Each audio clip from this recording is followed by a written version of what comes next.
This right here, girl, is an ad. I'm gonna need you to get you some of this Just Move Energy supplement so you can have the energy to get your workouts done like I need to get mine done, girl. It is sometimes a struggle and you need a little extra. Plus the protein shakes. I don't have an appetite a lot of the time. Protein shakes really help me after the workout because I do not want to be on the massage table with my stomach growling because that's where I'm going after this, okay? So I get my protein shake done before, boom, I got both of them. I'm ready, okay?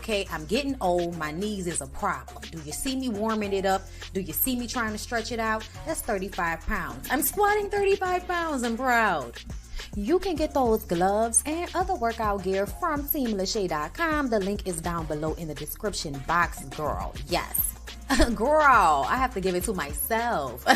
You look good, girl. You look good. Juvie. I just had to put him in here because he's cute. I'm on my way to the spa, girl. Piece of serenity. My homegirl does not want to be seen, but she does the best massages. I go to her at least once a week for this muscle situation, girl. And she also gave me this massage cream with CBD in it that really helps with my aches and my pain. So get you some. All of this. Get you some. 15% off with my Relax Me Bondi code. Okay, girl? Get it. This, come on in. Sorry, y'all. Y'all know I'm weird. Whatever. Hey, everybody, what's up? It's your girl, BondyBlue. So let's go ahead. Hey, everybody, what's up? It's your girl, BondyBlue. Okay, follow me on Instagram, and let's get into the video, right? Hey y'all. Hey everybody, what's going on? I'm gonna give y'all a little bit longer to come into the room, child. These people on these shows, okay?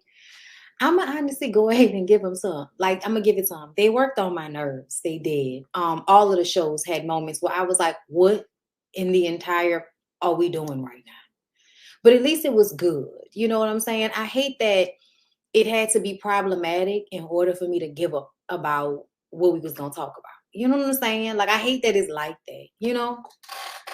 But we got to talk about Black Ink Crew, Love and Hip Hop Miami, and Love and Hip Hop Atlanta, girl. And this is the first week. Hey, Facebook people. This is the first week that I feel like Black Ink Crew showed me why the show is still on. And it wasn't just about four. It was also about Drea's storyline. And I just, girl, it was a lot. I cried. It was a lot. We're about to get into it though. But let me just go ahead and give everybody a chance to step into the room. Go ahead, like the video on your way in, girl. Okay.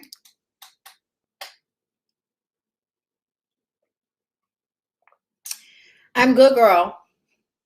I'm much better today. I am much better today. I actually got a chance to work out. Y'all know what the working out does for the girl. Okay. It's me. I am Facebook people. Thank you, Jennifer, for being Facebook people. Listen, I'm trying to like do shit over there, but I don't like Facebook. And I keep getting told how much money people are making over there on Facebook. And I need to make more money. So here we are with me also going live simultaneously on Facebook, hoping for the best, girl. So share it amongst your people, please. Share the videos, okay? It's greatly appreciated. Now, I got to work out. There's a new challenge, okay? Let's, let me shoot the shit for a second, okay? Yes, girl. So like I worked out. It's week 1 of bands on ifyoucanmove.com. Y'all know I love working out with LASHAE. That's my girl. Okay, literally my friend now. And girl, she will get you together. That workout that we had today, well, it was day 1 and day 2 that I did, and tomorrow I'll do day 3 and day 4. Girl, it was tough, but I felt so good after. And then I love when the moves are cute because it looked good on my TikTok. You know what I'm saying? But I had a lot of fun, but my arms, girl, when I tell you shoulders, okay, Francis, shoulders. She'll ask me, what are we working on? Shoulders. We're working on the shoulders. We're working on the arms because bitch girl, it was, you know what I'm saying? It was a lot with the arms, girl. Okay. Facebook be on it with the notifications. Okay, so I'm gonna make sure I tell everybody go follow all the bonbons on Facebook. Okay, if you look down below in the description box, there is a link to the Facebook group. Please go and join the Facebook group. That way you can get your notifications popping. Okay, don't forget, if this goes, because y'all know YouTube like to play, they like to, they like to, snatch your shit, or well, not monetize your videos. So we have to take them down and then put them back up in order for them to get monetized. Okay. Now, I'm also live on my website, BondyBlueShow.com. Okay. You can go there. The videos will be there once they're done processing. It usually takes like 20 minutes, if shit not acting funny. After the live is over, it's usually available on the website, no matter whether this live over here on YouTube disappears or not. It's always available on YouTube. On BondyBlueShow.com. On my website. Thank you. Random V88, thank you for the super sticker, boo. Okay, come on now. Appreciate you. I'm at work, but I'll catch the playback. Hey, girl, it's okay. It's okay. You can catch the playback. Playback people, I appreciate y'all. Okay. I know it's a lot of y'all that just catch the playback. So, it's cool. But I know more of you will come into the room as I get into it. And I'm trying to wait because I feel like starting with Black Ink Crew, girl, that's the main girl. I feel like all of these years of me talking about how much of a 4 is, like, this validated all of that. And I just want people to like pay attention to the connections. You know what I'm saying? Pay attention to how somebody not having a mind of their own, somebody always being the lesser of the men when they're in the room. They don't have all this boisterousness when it comes to a man. Pay attention to how as soon as it's a woman that he has an issue with, he all in her face, all extra and shit with energy he would never give a man. I feel like when I called him up, I was right. And I've been calling for a long time. He's a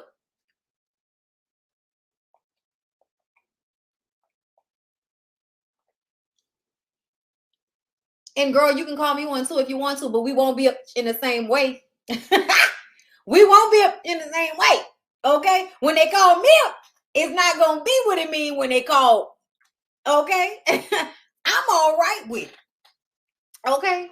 But now that I'm hyped up, let's go ahead and get into it. I know there are some people that are at Black Ink. I know some of them people still watch me. I know they do. I know they do. So this might make it back. Okay? And if you make it back, tell them I sent you. And everybody on the show co-signing and going along with the shit. This is the thing that killed me, y'all. This very messaging that even though 4 and Nina are not together, she's still wrong for showing up to his event with a guy friend.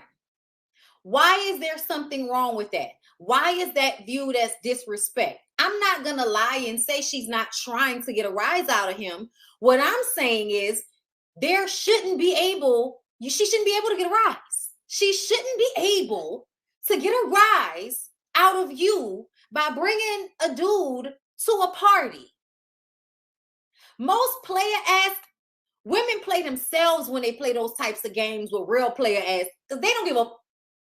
Come in there with a dude. Hey, love, how you doing? How you doing, sir? All right. Nice. Okay, it's good to see y'all. Okay.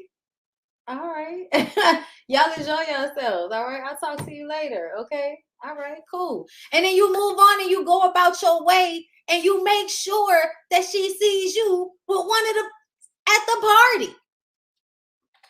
This is simple. This is so simple. But I feel like 4 is really mad because Nina put him on blast. Nina knew that he was going to pop his top, okay? She knew 4 was going to pop his top, okay? And so she set it up for him to make himself look stupid on television. And I believe the reason why she looks so gleeful throughout the entire time, like every scene that this nigga's acting a fool, you can tell there's a level of gleefulness that she's gotten this response out of him, which is petty as fuck, which is petty, which is immature, which is problematic and toxic, all on its own. But I feel like she was doing it because the nigga been dragging her in real life, like tiring her out in real life. And so she probably figured the only way to get him to either back up off of her or to get revenge on the way he treats her is to put him on blast for who he really is and not the person he projects on television.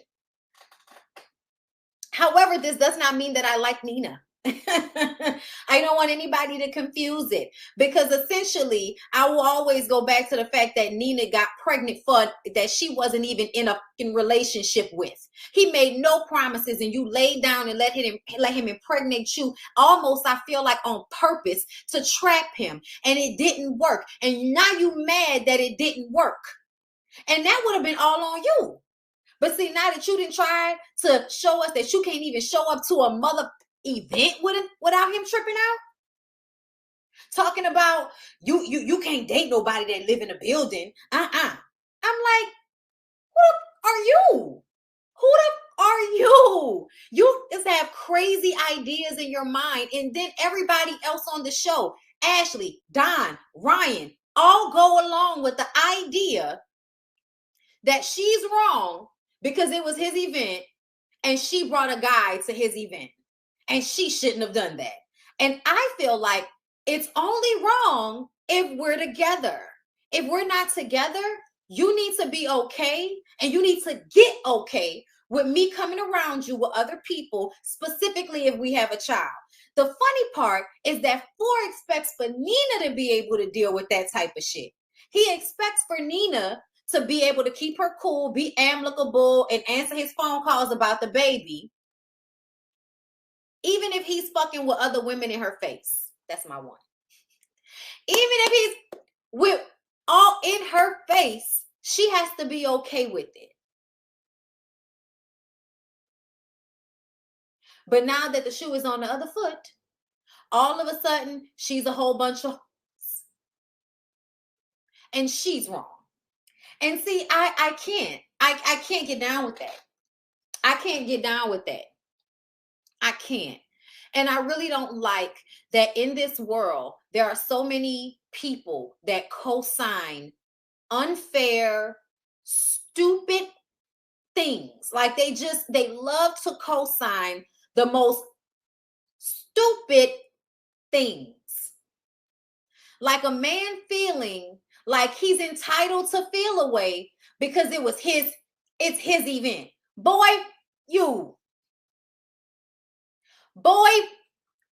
I can show up wherever I want to show up with whoever I want to show up with. And you can do the same. And something tells me you did the same. And now you want to flip the script. Boy, get the out of my facial with this. So now that I've gotten that off the top, 4 has been ignoring Nina since she brought dude to the party. And I'm like, so does that mean you're not answering phone calls and text messages as it pertains to y'all baby? Or are you just ignoring her trying to have a conversation about what happened at the party? I need somebody to be clear about that. Okay? She gets on social media. They absolutely both are playing games. They absolutely both are playing games. Absolutely. I'm reading them both. Okay? They're both getting read. All right? Before, I feel like likes to project a image that is bullshit. And it annoys me. And I also don't like for other people to co-sign the bullshit. That's what annoys me. She can be playing games, and we can all admit that. Why can't y'all admit he don't have a right to feel away? Why can't everybody admit that if you don't want to be with the, don't worry about whatever she got going on? What are you talking about? Everybody's sitting there, yeah, she wrong for that. She wrong for that. Is she, mother? And that's the thing for me. That's the thing for me. The unbalance, okay? The feeling like she owes him more respect and loyalty than he owes her. That's my problem. Do you see where I come in with the issue here? Do you see where I come in with the issue here? You know? But yeah, it's both of them. So where was I? Yes. She posted on Instagram calling him a toxic, narcissistic, and narcissistic or narcissist and manipulative, child, whatever. He says he can't believe she did that shit on his show. This his shit. And I'm like, so you're basically validating everything she just said about the narcissism. It's not always about you. That's what you're failing to realize in this moment. You're playing yourself with your reaction. You know what I'm saying? If you didn't have a reaction, she would only be playing herself. Okay? But now you're playing yourself. She's playing herself. I mean, honestly, I feel like she played herself when she had a baby with you. But, you know, this ain't that season. I feel like I did that then, you know? Ashley talks to Nina. He feels like this is the ultimate betrayal. I said the ultimate betrayal. You mean like having a baby with a bitch on purpose and then halfway through the pregnancy telling her you don't want to be with her anymore? You mean like that? You mean like that? No, that's not a betrayal. That's not a betrayal, right? Because every time we talk about it, I feel like there's like this feeling that Four and Nina knew they could possibly get pregnant, and in the back of their minds wanted it to happen. Okay, they wanted it to happen. So they're both like wilding for having unprotected sex with each other. But everybody does this, right? Everybody does this. Everybody has unprotected sex with people they know they shouldn't be having no fucking baby with. But here we are. Okay? Here we are. The ultimate betrayal, though, I think he's doing a lot. I don't think it can be an ultimate betrayal if you're not with anyone. Okay? Like, y'all don't go together. This is not the ultimate betrayal. Okay? Cut it the fuck out. Okay? It's cap. Period. Ashley talks to Nina. And I feel like Ashley understands where Nina is coming from.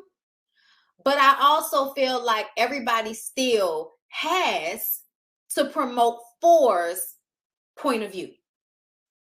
Even though they understand that they aren't together, everybody is still going to promote Four's point of view. So I want y'all to understand, by the time we get to the end and he is screaming in her face and walking up on her like he want to do something to her, understand how every person that validated his feelings made him more emboldened to do that. And that's why I said I need for y'all to start recognizing connections.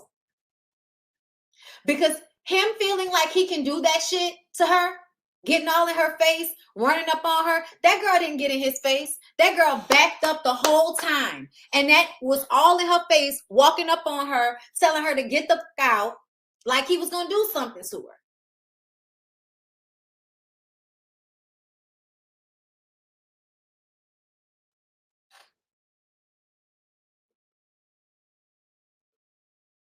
So, yeah, I have a real issue with everybody co-signing bullshit. Because then men think that it's okay, this type of ownership and possession of a woman. Because that's what this really is about. And everybody acting like that's not what it is. It's really about him feeling ownership of her. She can't have that same ownership of him, but he owns her in some way because they had a baby together and she lives in the apartment that they lived in together when the baby thing first happened. So he told her, out the goodness of his heart, you can stay here. I'm going to just go get me another place. That also so he could feel good about leaving her there while she was pregnant, while he went and fucked on other people. That was to settle the guilt. That wasn't really because he gave a fuck about her. Because now that y'all are really, you know, it's really starting to become clear. Okay, it's really starting to become clear. We're not together. We're just co-parenting. They're both wrong because you shouldn't do anything to agitate that relationship. But what she did should not have agitated the relationship, because two grown-ass people understand the relationship between the two of them ain't got shit to do with the child.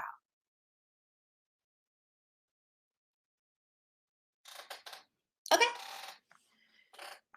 So, back to the notes.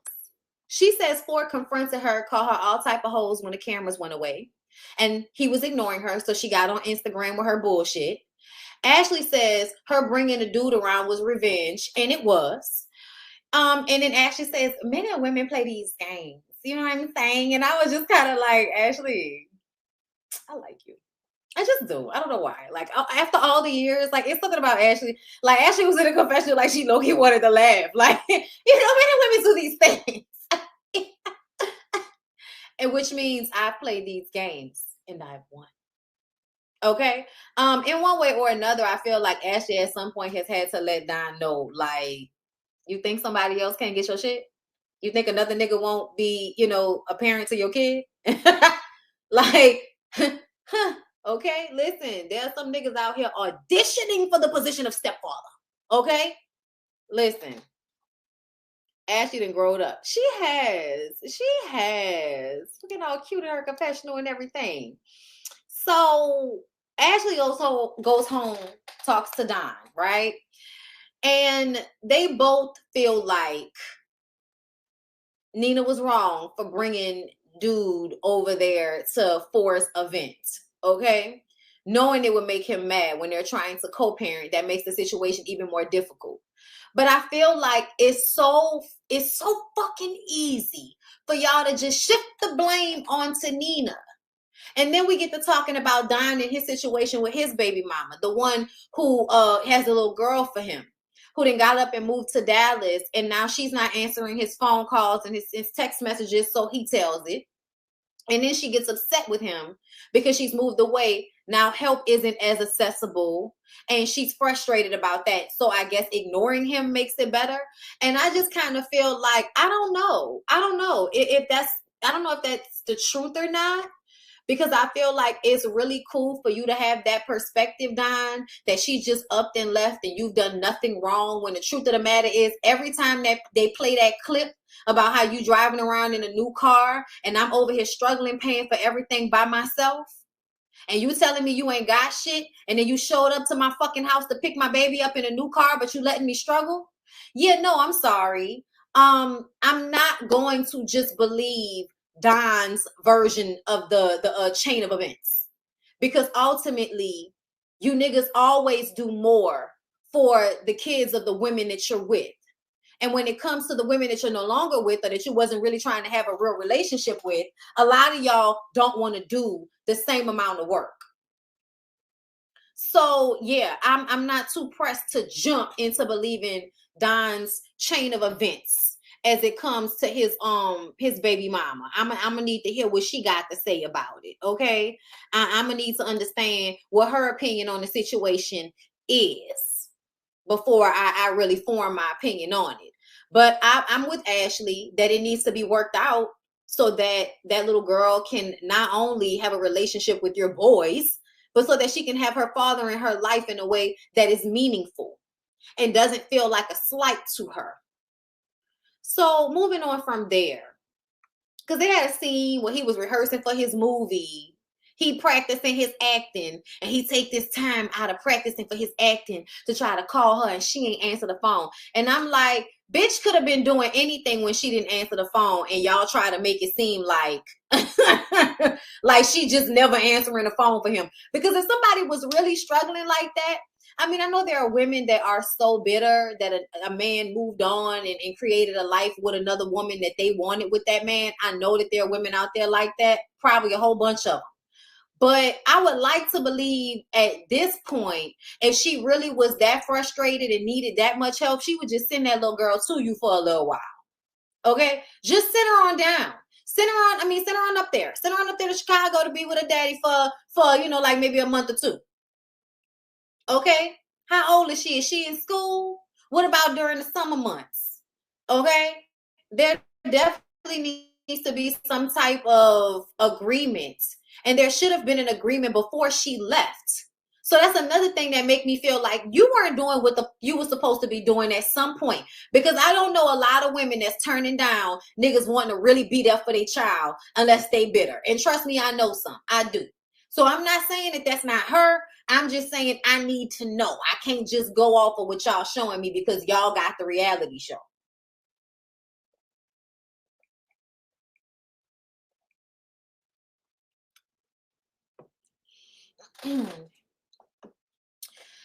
Don has changed a lot.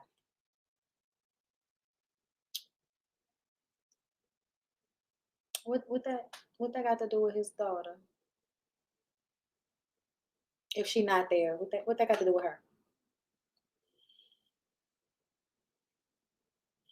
She was kind of ratchet minded. She may be better. She may be, but she may have also been frustrated. Because listen, this is what I do sometimes. I don't know about everybody else. I don't know what everybody else do. But sometimes I like to put myself in other people's shoes and just think about how I would feel if something was happening to me.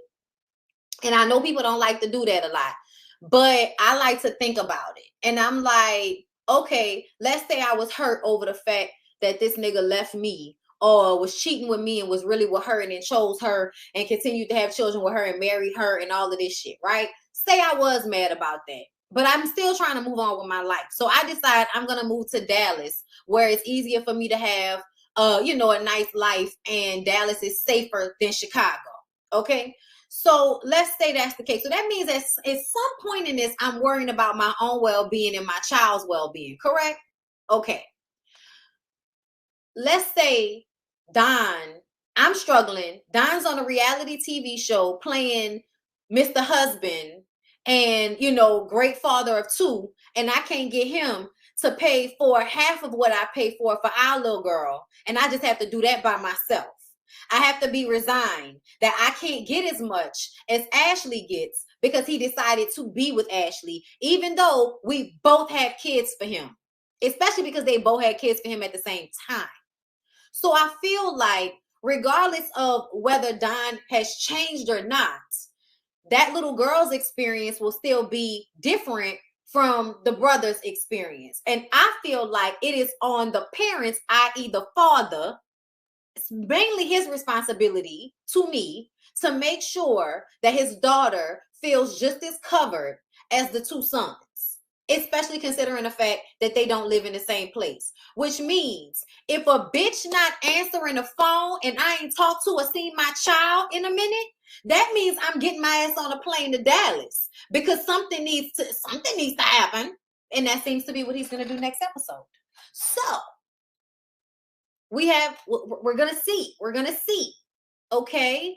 But I don't care about us no longer finding videos of Don fucking other women on social media. That's a whole nother subject. That's a whole nother topic.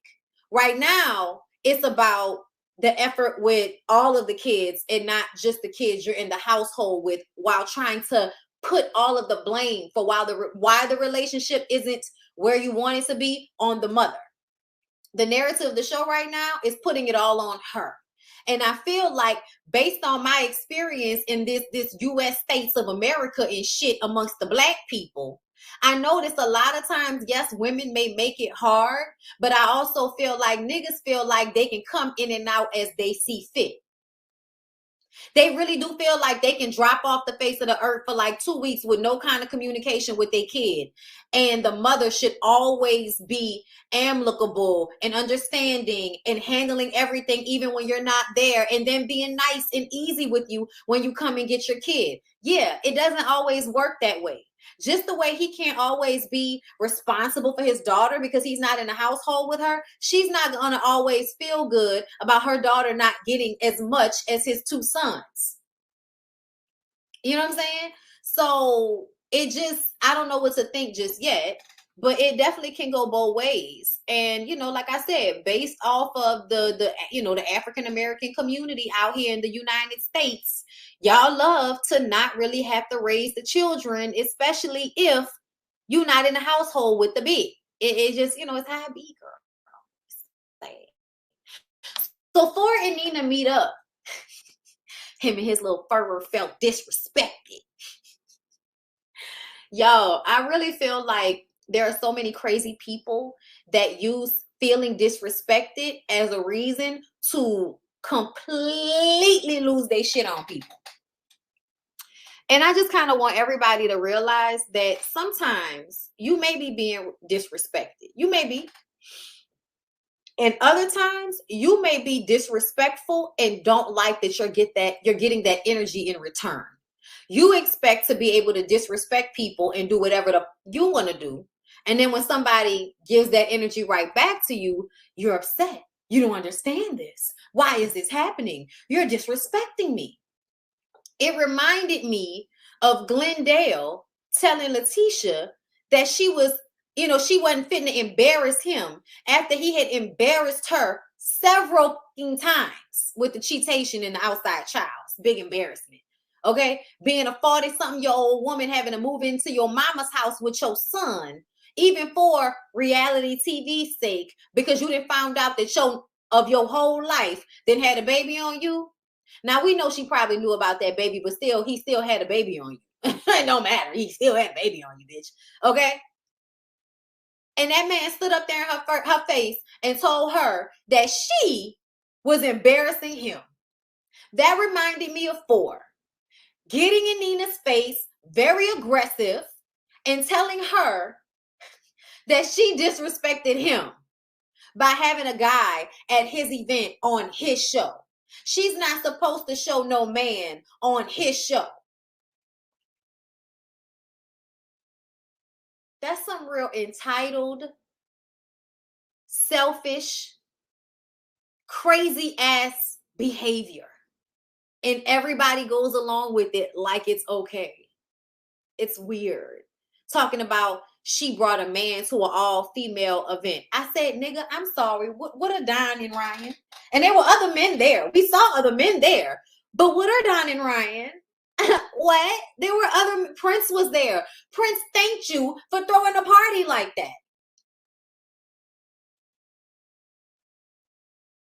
There were other men there. What the are you talking about? And the thing about it is everybody's going to go along with 4 or agree with what he said when he doesn't even really agree with what he said, because first he tried to make it about her being late. And then he tried to make it about her bringing a male friend to an all-female event. If that was the case, why were there other men there? The truth of the matter is she's your baby mama, so you own her. So while she's living in an apartment that you're taking care of the bills in, which is supposed to be helping her because she has your kid. And at the end of the day, she wasn't the only person that had unprotected sex. So you took part in the trap. Now you're taking care of her while she takes care of your baby, which is what you're supposed to do. You've now decided that means she has to not show anybody that she may be interested in on this show, or anybody in the building of the apartment that she lives in. You sound crazy. You sound crazy, and if you would not allow for those same rules to be applied to you, and I'm talking about for real, not just to say the shit, because you'll act like, oh yeah, I wouldn't date another girl in a building, when you absolutely fucking would.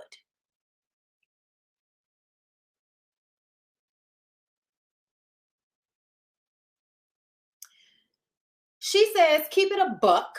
You want your cake and you want to eat it too, which means you don't want me to be able to move on, but you want to be able to move on. And we all know that is the great problem we have with most men. They're unbalanced. They really believe that they should be able to get away with everything. Any and everything that they can, they will try to get away with, especially as it pertains to harming and hurting women. Whether it is physical or emotional, whatever it is, you will try to get out of it, and society has built it up that you can get out of it, that you could not be accountable, that you could not have to be responsible for your actions or have to be fair in the way you live your life. To be fair is to accept the fact that it might hurt you, that she brought somebody, but y'all aren't together. So eat it. Eat that shit up like a grown-ass man is supposed to. Eat it up. Y'all not together. As long as she take care of your son and ain't nobody hurting your son, you shouldn't have anything to say. Even if it does hurt, eat it up like you expect her to do. You expect her to eat it, so you eat it. Talking about, you gotta respect, the fact it was a female party. You bringing a male to a female party. Plus, I know the dude, and I felt disrespected. Talking about, and she was just like, all right, then cool. So she about to walk off, and he says, you delusional. And I was like, oh, there you go. Now you need to gaslight her, right? She's about to walk away and you're not done making her feel like shit. So you're going to call her delusional. That's another thing. If I can't get you to feel bad for me by telling you I feel disrespected by your actions, and then she even said it, you're not going to make me feel bad, because he was trying to make her feel bad. So if you can't make her feel bad emotionally, then you're going to question her mental. So call her delusional. Like y'all, same thing, call her crazy. It's the playbook. It's the fucking playbook. Oh, I can't invoke your sympathy. I can't make you feel bad by telling you hurt me. Well, now I'm going to degrade your mental and basically make it seem as if you're not in your right mind. Something wrong with you. Something wrong with you. You delusional. She says, no, you're delusional because you're mad and we're single. And he tells her, this is when he gets in her face, y'all, and I ain't like this shit at all, because she was backing up from him. At first, she tried to stand there, but he kept going forward, so she started backing up. Especially when he pushed her hand, because she put her hand up, because he was in her face. And so he pushes her hand down, and he kept walking up on her. And I said, it makes me feel like you put your hands on her when y'all are in private. And the only reason that you walked away the way you did was because y'all were on camera. Because I didn't like the way he interacted with her right then at all. It was way too much fucking aggression for somebody that's always trying to pretend they so calm and cool and shit. Okay? He's screaming, get out the crib then. Get out the crib, I got you. And she says, I will. I will. He didn't like that she said that. He gets in her face, walks up on her, and then her crazy ass says that there are still feelings there. And that's the reason why he's so upset, because there are still feelings there. And what I need for her and all women to understand is that feelings does not mean he gets to be aggressive with you.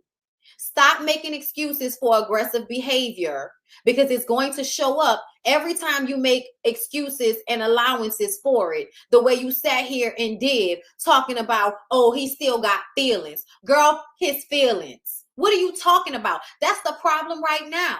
Y'all too busy worrying about y'all fucking feelings.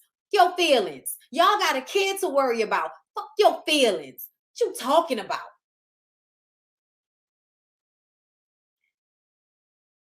She's screaming he's not going to control her whole life, which makes me feel like he does this type of shit all the time, and she was trying to put him on blast for it. And honestly, I would want to be a fly on the wall. I would want to be a fly on the wall in her house, because I bet you he talked to her something awful, calling her a hoe and all of that. That's what your child needs to hear, right? You gonna tell me you didn't call her a hoe in front of the baby?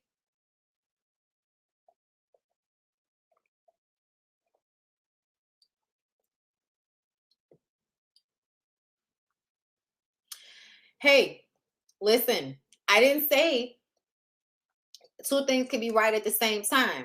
I've been told y'all that Nina tried to track 4. I've been told y'all. She's probably living out her best reality TV show life with this nigga right now.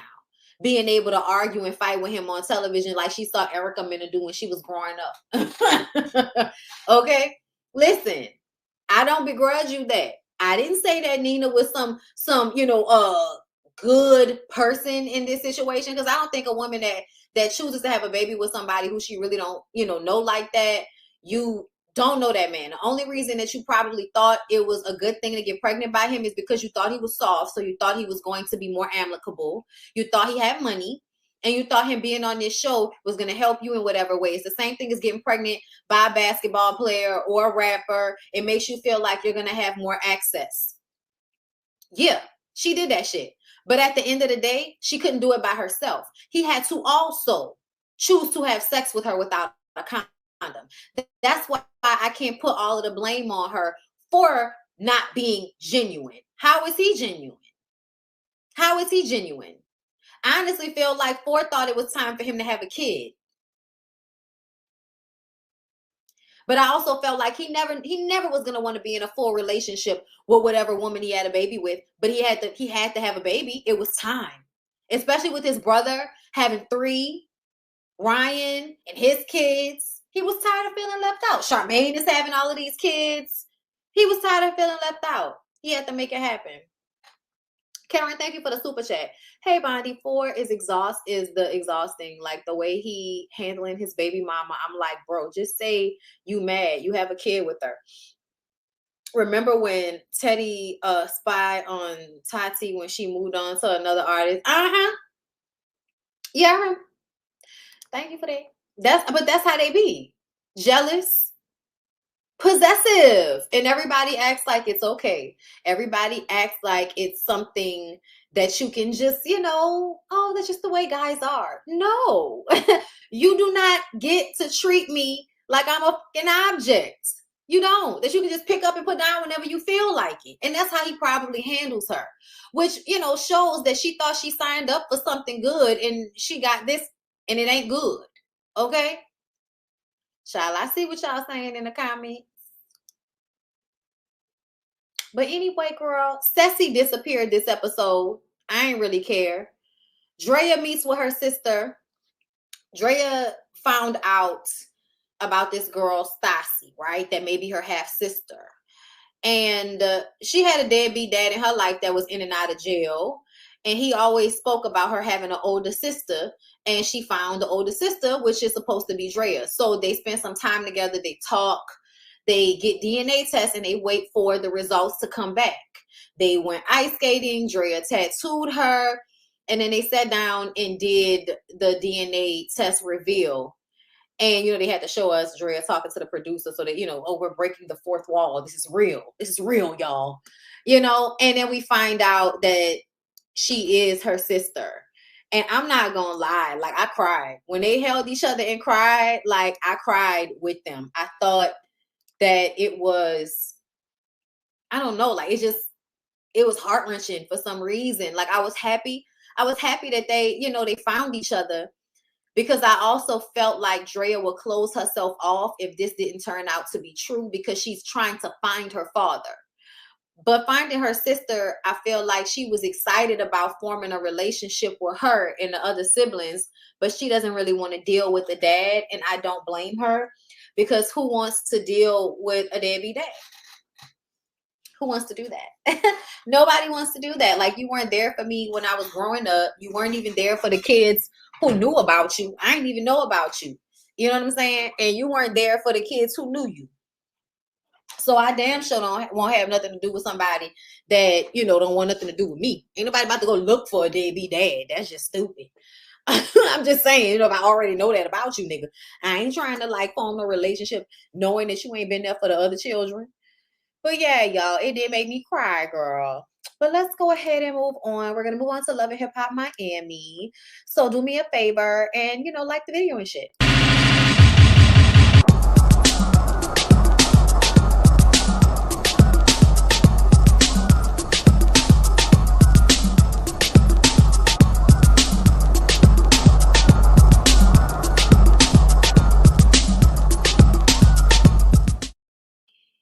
Okay. All right, let's go ahead. I hope you guys like it. Hey, Marty, I got those glasses too. Okay. I know I need to get them in a new color. That's probably what I'm going to do today. I'm going to buy these in a new color. I should have got some firm money by now. Okay. DM Rocks, thank you for the super chat. Off topic, did you hear about how Kenya Moore is doing a fitness reality TV show with Britney Spears, Cloud Chasing sister, and K+A Gosselin? I did. Thank you for the super chat. I did. And now the commercial makes sense because she did a commercial and I was like, what's happening here? What's happening here? It was her, Melissa, and Teresa. So yeah, child, my eyelash is definitely like trying to get in my eye. So yeah, it's time for me to get my lashes done tomorrow. And these holes is like falling off into my eyes and it's killing me. Anyway, so yeah, I heard. I heard. You must use coconut oil. Why did you say that? Why did you say that? Hey, D. Why did you say that? I'm curious. All right, y'all, let's go ahead and get into Love and Hip Hop Miami. So it's Women's Day. It's Women's Day, and Tricked and invited Princess down to his cooking show. Look what I got for you. Look what I got for you. I got my pots. Okay, I get my motherfucking pots. I was just like, shut up. Thank you. If that's not, I don't, you know what I'm saying? I use all kind of different things, girl. I use the fur oil mostly lately. But anyway, how you work out with lashes? What do you mean? I have individuals, like they're like my own lashes. Child, is there a lash that you can't work out with? I ain't know. But yeah, girl, I'm sorry. Let's get back to it. So Trick invited Princess down to his cooking show. I got my pots, nigga. Okay, listen. All right. I can't do that too much because ain't nobody got time to be fucking up their throat. I got one more show to get through. Okay. So I just want to show some appreciation for you, Princess. You know, since it's Women's Day, you know, us all the men, we appreciate you. Me, Ray J, all us appreciate, you know, the women. And, you know, we know a lot of y'all say that men are dogs. So tell us, what type of dog will Ray J be? And she said, a Frenchie. And he, and as I sit there looking at my Frenchie, I was like, yeah. Y'all, I swear to God, I'm not lying. I'm probably gonna give me another.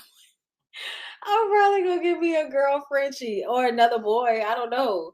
But like I'm obsessed with Juvie. And like they're so smart. Like though y'all know I got 3 dogs already, but you know, my old man is on his way out.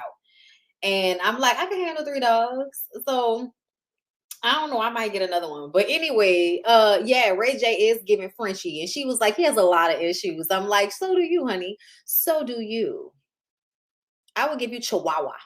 No. Cocker Spaniel. Princess is a Cocker Spaniel. Okay. Then she asked why he has not finalized the divorce with Joy.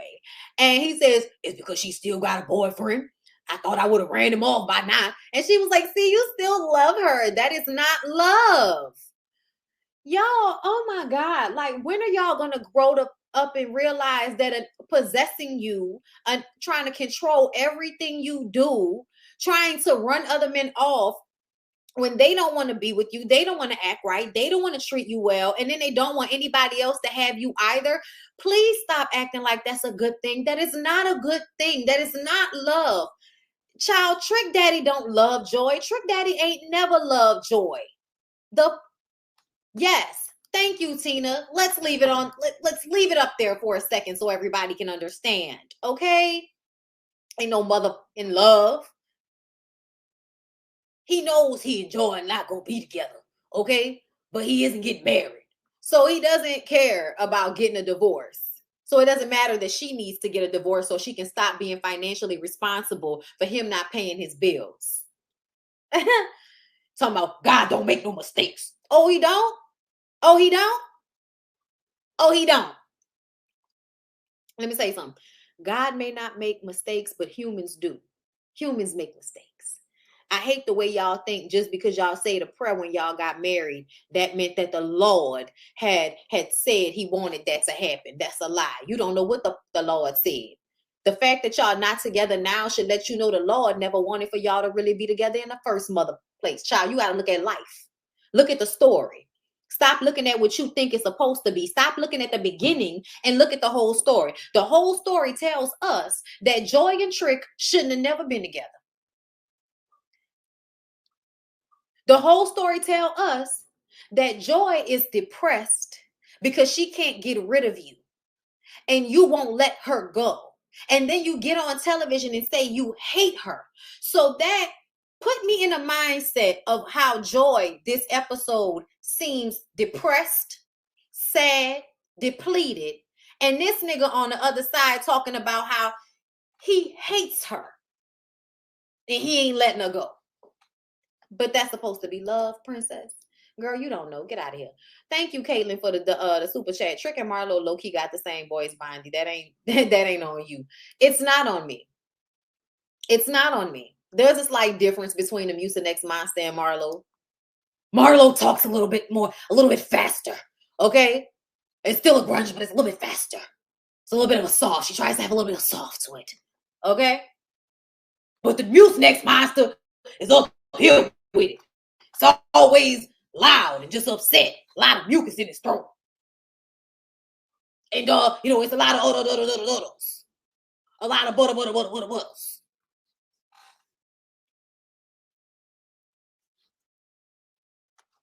Child. What in the male-identified lesbian is going on here? You cute. But what in the male-identified lesbian is going on here? That nigga ain't got no money. That nigga got debt. That's what she talked about this episode. That's what she talked about this episode, Riz. That's what she talked about. How she can't even go and get an apartment on her credit because it fucked her shit up.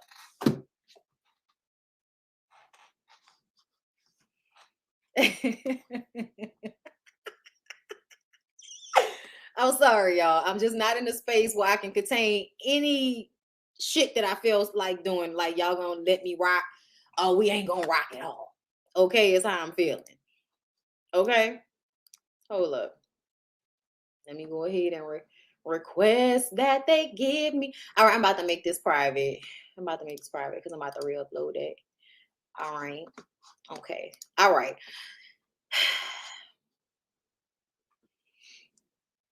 Y'all. My titties is.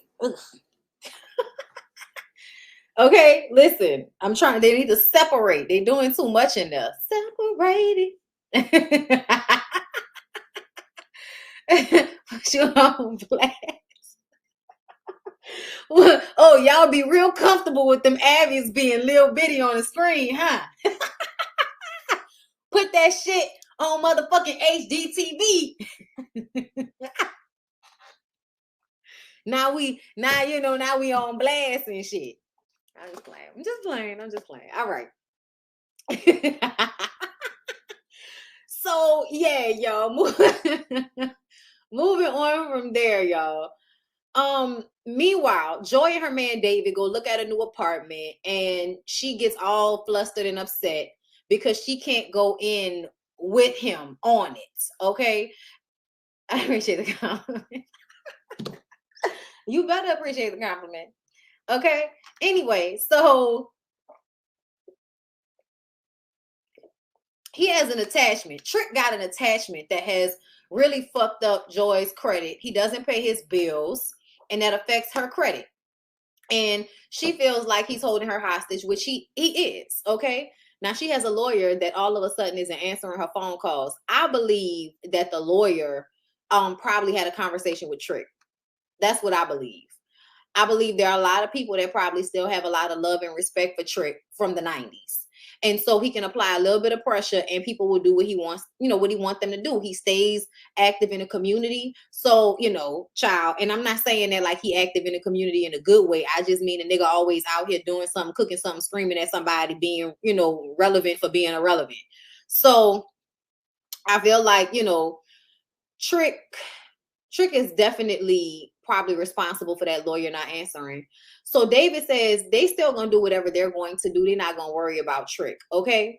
So she says that Trick is sabotaging her, and he the type of dude that'll smile in your face and stab you in your back. I say, yeah, girl, we know. Look what he doing to his own health. He don't like himself. He don't like himself. How he supposed to do right by anybody else? We can't even do right by his damn self. He don't take care of himself. What, the last time Trick got a mugshot, it was because he was caught doing cocaine all up and through the car with the lupus. All right. He don't care about himself. Of course, he probably one of them, self-deprecating, I hate myself ass niggas. But they always get out in front of people and act like it's the opposite. They treat everybody else like shit because that's how they feel about themselves. Like, that's what it felt like to me. I think Trick probably look in the mirror, breathing hard every day, and can't stand will look back at him and decides to choose violence with everybody, and specifically with Joy, because I think he's upset at Joy because Joy didn't decide to stay with him and love him through all of his abuse of her. And also him looking like this. Now, the funny part about it is, I bet you any money it has gone through his mind that if he had only treated her better, he would have somebody there to help take care of him. Because if you got lupus, that tells me that you probably don't be feeling good a lot. You probably don't be feeling good, which probably is, the reason why he does he did the cocaine, was so that he could probably have a little bit more energy, because he probably, the lupus make you tired and all of that type of shit. And I feel like when men get this age and they have ailments, they can lie all they want. They wish they had a woman that they love that would be there to help them and take care of them while they're going through that. But you can't treat somebody like shit your whole life and then expect for them to still be there for you in the same capacity. And now that they're older, I think Trick resents the fact that he did not do right by Joy. I'm telling y'all, he's thought about it. He been sitting his ugly ass on the side of his bed, feeling sorry for himself, and thought about how he did not treat her right, how he didn't do her right. But see, now he can't go back. He can't fix it. So he would rather have this ignorant, indignation about the situation and try to run away from it while simultaneously holding her hostage.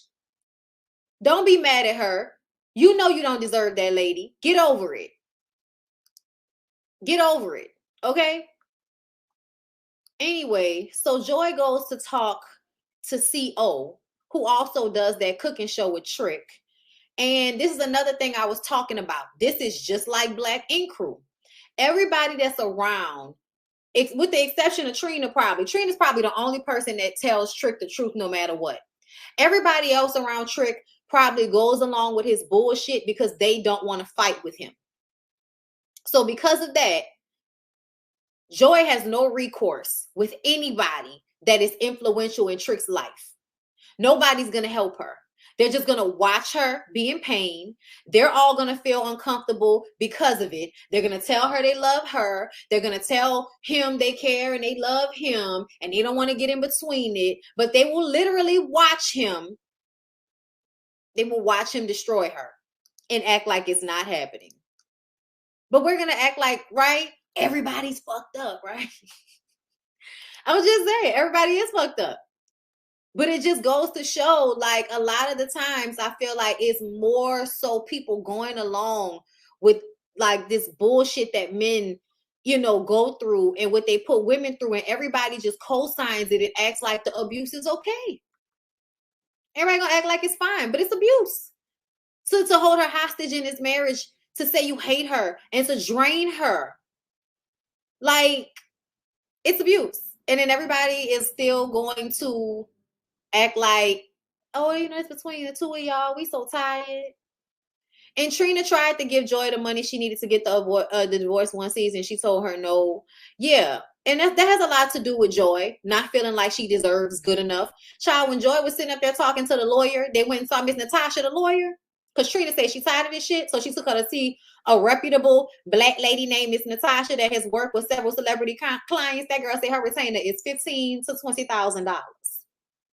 You heard what she said. $500 an hour. That means she's worth her money. Okay?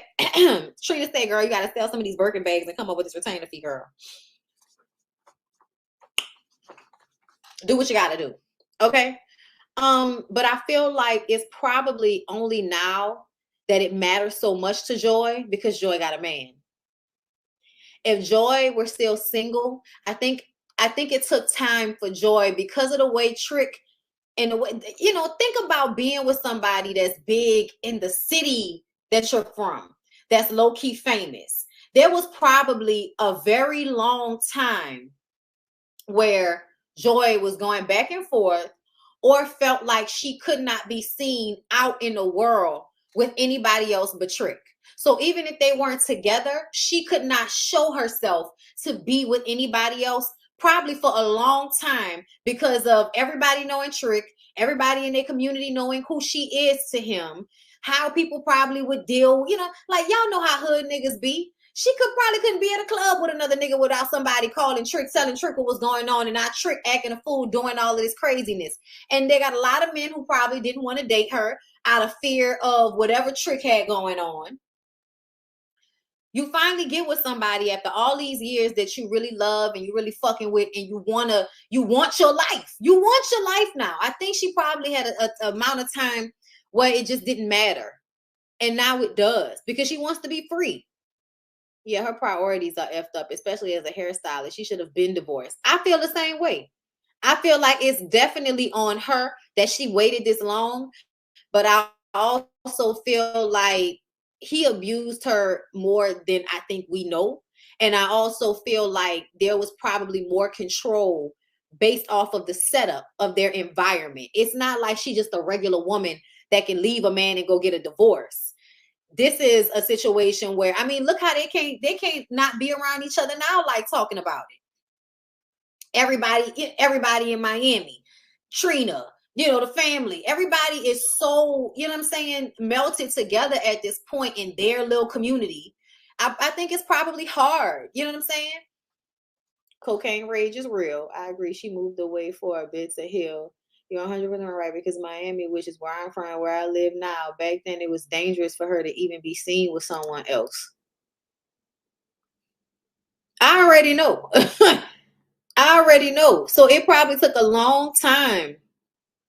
It took a long time, you know what I'm saying, for her to get away. That's why you can't play games with these men. Say what you mean and mean what you say and stand on it. I know that's right. I know that's right. But let's move on from there, y'all. So Flo. Flo meet with her sisters. What is it? J and J. I can't remember. Joyce and Jackie. And she talks to them about her conversation with Dawn, and how Dawn told her not only does she need to let her managers go, but she also needs to get rid of Marlon's ass, because Marlon is trying to use her. And her sisters feel the same way. Her sisters say the same thing, that she needs to focus on herself. They also miss Gael. Well, one of the sisters miss Gael. The other one say Gael always be on some weird shit. And I agree with her. I do agree. Gael is always on some weird shit. Okay?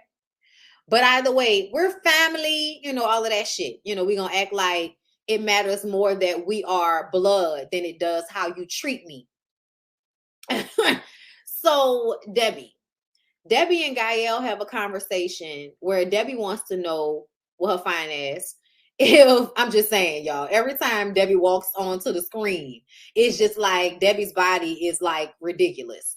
But yeah, so Debbie comes to talk to Gael about if she talked to Flo about her affair with Marlon. And Debbie says, you know, something is going to have to give. Why haven't you told her yet? And Gael tells her a few days ago, Marlon came to her restaurant and threatened her not to say anything to Flo. And Debbie says, you got to tell her. You have to hurry up and tell her now before Marlon says anything else and flips it. Oh, Gael is absolutely jealous of Flo. There's no other reason why you would have sex with Flo's whole ass husband if not to hurt her, because you are jealous of her. Because, you know, out of all of the sisters, you the one with the old face and the young body. Anyway, I'm just saying it's true. Gael said that Debbie did exactly what she did. So she doesn't know why Debbie telling her she need to do anything, because bitch, you did the same thing I did. And Debbie said, that's not my sister. I fucked just some other girl man. You know, that may be your sister, but that ain't my sister. I ain't fucked my sister husband. You got me fucked up. Okay, I might be a hoe, but I ain't that much of a hoe. You on your own with that one. Okay. Security had to get in between them. I said, what y'all gonna fight for? Y'all only gonna make up tomorrow. Stop playing with us. Anyway, so Flo has a performance. And she has everybody meet up with her at her beauty bar while she's getting herself together before the performance. And y'all know this is the first performance since that terrible ass fiasco in Orlando. So all her sisters show up. It's all love. Everybody's excited. Marlon comes to pray with her. They all make it over there. She performs. Marlon comes out. He raps. Seems like the audience was into it. Dawn was there so that she can, you know, just kind of feel out the performance, see how everything went so that she can give her opinion on what she thinks, you know, may need to change. Child, I don't know why y'all giving Dawn all this power. Dawn ain't did nothing for nobody. I don't know what y'all talking about. Yeah, every time I think Dawn is an actress. And every time y'all want somebody to play, you know, agent, talent, pimp lady, here come Dawn. It's a reality show, y'all. Okay. It's not real. Okay. But either way, she in the audience acting like she about to figure it out for her. And so Flo, after the whole situation is over, has all the managers and Dawn come out so they can hear what Dawn had to say. And Dawn basically is going to say that she needs to fire her other managers so that you can hire her. Duh. I don't know why you sitting up there acting like you don't know that she has invested interest in you firing your other managers. And I kind of felt how Betty felt, bitch. I'm not about to listen to nothing that the reality show madam, you know, disguising herself as a manager got to tell me. I don't care nothing about what she got going on. And the other manager, the man, basically says there's a difference between the American market and the Haitian market. The Haitian market isn't as together as the American one, so times and all of those things can change on a whim. Dawn say we trying to take Flo international, so y'all need to step y'all cookies up before they crumble. Okay, shout out to Nikki. Gael asked to talk to Flo while all this is going on, which was so weird to me because I'm like, Flo needs to be a part of this conversation, Gael. Why are you coming over here like we're not talking to Dawn and the managers right now? Like that's what's going on right now. Why are you coming over here with this right now?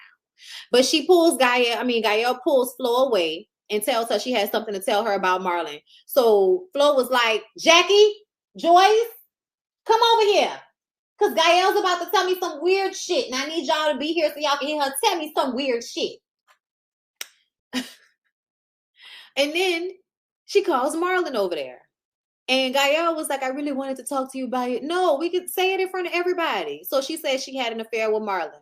Marlon, first of all, before she can even get it out, Marlon comes over there talking about she's drunk and this isn't the time. She's always trying to kill Flo's shine by coming here with some bullshit. And Flo says, you always talking about when she shouldn't say some shit. The last time you said that, shut up and let her talk. And I was like, oh, all right, Flo, shut up and let her talk then. Shut up and let her talk. So Gael breaks out the video of him showing up. It looked like the Ring camera outside her bar, which doesn't prove anything, but he lied and said that he didn't go to her restaurant, which proved that at least he lied about that. So now you know he lying about anything else. And she probably got Ring camera outside her house or her apartment to show that he came to her house. So yeah. I want to know what else is going on because next week it seems as if there's a conversation about Marlon having a daughter that Flo doesn't know about. Girl. And you trying to help this nigga with his career, not realizing that he really just trying to use you. He's just using you. And Dawn gonna tell you need to get a divorce and you gonna act like Dawn and lost her mind. This nigga done cheated on you with everybody in y'all neighborhood, fucked and tried to fuck all your sisters, probably had a baby on you. And the idea of divorcing him is ridiculous. Girl. Staying with him seems more ridiculous to me. But you know, I guess Marlon must have fantastic penis. And she don't want nobody else to have it. All right. So Ray J is still blowing this whole sex tape situation out of proportion like we give a fuck. Says Kanye made it seem like I extorted Kim. When the truth of the matter is, I don't have a tape. I ain't never really had a tape. So he meet with his, his partner, his white boy partner. And he says, the problem is I've lived a life as a villain, but I've never really been the person to put the battery in all of this shit. His partner says he's not the villain. The press took it. They ran with it. They flipped it, turned it into a storyline. Now everybody's trying to get number one off a storyline, and I'm not going to let them use you to get to number one. So you know who we got? We got the Daily Mail. I say, child, the Daily Mail. So TMZ didn't give a fuck? Is that what you're telling us? Because I feel like you should have called TMZ. That's who I would have called. Under these white people circumstances, it would have been TMZ for me. Ray J says, this is about my kids, okay? I have to speak up for myself and tell the truth. I don't want Princess and the kids to have to deal with any ramifications of the lies being spread about me. They talk about how it makes Ray J seem like a bad guy. Ray J, you are a bad guy. And I hate the fact that everybody acts like Ray J's not a bad guy. Ray J is disrespectful as fuck. Last episode, Princess, if you forgot, an episode before last, I don't know whichever one it was, but he slut-shamed you and called you a bad mother. After he spent most of y'all's marriage and relationship cheating on you, disrespecting you, and dogging you out. He took ownership of your name so you could not leave him. And then he argues with you on camera to pimp you out. He's not a good guy. He's not a good guy. Just because he's famous and he makes people laugh and y'all think he's goofy, it doesn't mean he's a good guy. I need y'all to have, like, what's the criteria for being a good guy? Because based off what Princess says, he's not, he's not even really there for his kids like that. Based on what she says, he's never been faithful or respectful to you unless he's trying to put on airs for the moment. Ray J's not a good guy. And when his daughter and his son grow up, they will see their dad isn't a good guy. Probably through their interactions with him. Because see, right now they're really young. But as soon as they start having opinions and personalities that contradict Ray J's narcissistic personality, we're going to see how it all plays out, Frank. But anyway, where was I? Once he drops the interview with Daily Mail, he feels like he can breathe. Okay, he spent some time with Princess and the kids, and they talk about how it all made him seem like a bad guy. Okay, Ray J says, I don't want my beautiful little daughter, Melody, growing up thinking her dad was a scumbag who exploited women, when that's not the case. Okay, for these kids to hear a false narrative about their dad, that's not fair. Princess says the only reason they're still talking about the sex tape is because the Kardashians keep bringing it up. Right, Princess, right. And she just tells him she'll always like support him, and that's the thing that they have in common is that they're fighters. And she's proud of him for standing up for himself. And I'm just kind of like, first of all, I don't give a fuck about him and Kim's sex tape. Second of all, you're a bad guy all without the sex tape, Ray J. Like, you're a bad guy without the sex tape. But I don't believe for a second that you did not know about the sex tape. I think you and Kim put the sex tape out. No, I don't think it was exploitive in the way that you had a sex tape and you put it out on her. No, I don't know if I think that happened. But now that I think about it, you probably did do it, because didn't the Kardashians steal money from Brandy's credit cards and shit like that? And they just got that money back recently. So maybe Ray J wanted to be petty, had sex with Kim, and decided once he was mad, he would put the tape out there, which forced a response from Kim and her mother. And so now we can go to Vivid Entertainment or whoever the fuck and get it put out there, and we can make money off of it. But I was going to put it out anyway to slut shame you because you stole from my people. And I probably was mad at you because you wanted to go and be with Reggie Bush or something. I don't know. You never know with these niggas. Okay. But they put that shit out together for sure. Like, ultimately. And I still feel like you're a scumbag without the tape. You're a scumbag without the ink tape. Okay. what? Let's be clear. He made it abundantly clear that they all put the shit out and they blamed it on him and him alone, but they all put that out and he said it. This is my thing. When did everybody think Ray J put the tape out on the Kardashians? When did that happen? Because I feel like this entire time we've always blamed Kris Jenner. We always thought that the tape was going to come out because y'all decided to have a sex tape. And your mom was like, bitch, you got a sex tape? Well, I guess I should, put it out on Vivid Entertainment and make sure we make some money off of it. Especially after shit happened with Tommy Lee and all of them. That shit happened a few years before. So they probably put 2 and 2 together and realized that it would make them some money. I'm sorry, but I always thought, I never thought that Ray J was like the culprit. I always thought Kris Jenner was responsible. So I just think it's weird that they're making it seem like everybody's been dogging Ray J out because they feel like he tried to, revenge porn Kim Kardashian. Like, get the fuck out of here. Nobody thought that. I don't think anybody really thought that. Why have people still been working with Ray J all these years if they thought that? Ray J has still been able to go on and do Raycon Global or whatever the fuck and make millions of dollars off of all of his technology situations. He's had several television shows. He has Zeus Network partnership, all of that shit going on. When has Ray J not been able to make money because of his sex tape? Somebody talk to me. Like, stop it. Stop it. I'm not here for the sad story. I don't care. I'm bored of this, Ray J. Like, I know they thought we cared, but I didn't care when it happened originally on the blogs. I was just like, are we still talking about this stupid fucking tape? Like, I'm so tired of talking about this stupid tape. All y'all made y'all money off of it. All y'all blew up a little bit more off of it. To me, it was always more disrespectful to Ray J because it was like, you got famous from, going down on Ray J, and now you have superseded him. And y'all don't have any real talent.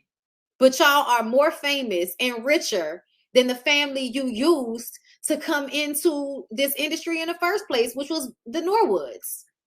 Because they also worked for Brandy at some point, organizing closets and shit. See what I'm saying? Yeah, I don't think anybody ever really looked at Ray J like, oh, we're not going to work with Ray J, like who. So I feel like they putting 20 on 10 and they're just trying to make this a storyline over here on Love and Hip Hop because the Kardashians have made it a storyline over there on Keeping Up with the Kardashians because they don't have shit else going on besides this foolishness with Kanye. Now, I don't know if Kanye really has a tape, if it's all true. Like, I don't know what to believe because I don't think either one of them are trustworthy. I don't think Ray J or Kanye are trustworthy. So I don't know what to believe either way. I do believe the Kardashians would lie about a tape for a storyline. I absolutely do. So I don't know what to believe in this situation, but I also feel like everybody's milking it and I don't give a shit. Move on away from me with this. Okay. Child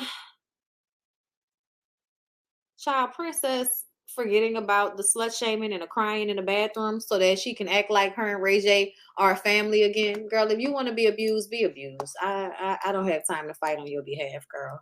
A lot of y'all like being abused, and I'm going to just let y'all do it. I'm going to just let y'all do it. So let's go ahead and move on to Love and Hip Hop Atlanta. Can y'all please do me a favor? Everyone, everywhere, like the video.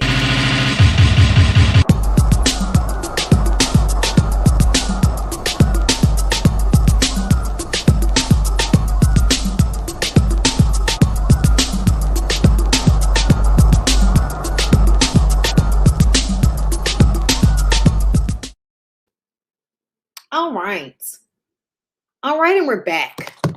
Okay, so Carly Red, y'all. Carly Red, we see her at the beginning of the episode. She is going through her 28-year-old daughter's cell phone. Her daughter, Jazz, lives with her. She gives her daughter an allowance, and Carly is complaining about Jazz not helping her, not coming to any of her restaurants or stores.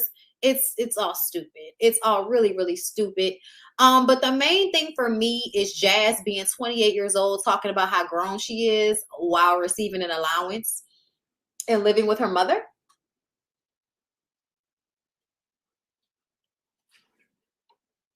See, I know that it's, you know, like rich people should absolutely give their kids and, you know, a better life. Absolutely. But I also feel like Carly had to do way too much popping. Okay? Way too much riding for you to be 28 years old and not doing a thing to support yourself and only relying on your mom and then telling her that you're grown.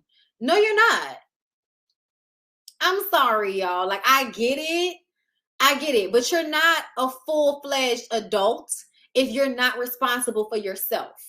You're not. It's not what's happening. It's not. It's not what's happening at all. And I feel like if you don't have to pay any of your own bills, meaning that your mom gives you an allowance, you don't have a job, you live with her, yet when she asks you to do something, you say shit like it's your life and you can do what you want because it's your life. It's like, well, if it's your life, you can pay for your bills. The fuck are you talking about? I guess, girl, I don't know. But I just feel like there was a huge sense of entitlement there. And I think Carly will act like it's this generation. It's like, girl, it's not this generation. You did it when you started to do all of these things for her to make up for the fact that you weren't there when she was growing up because you was doing all of that pussy popping and dick riding. Okay? Okay, yes, coddling. Yes, very much so. Unfortunate. Okay, very, very unfortunate. Carly is talking about how upset she is.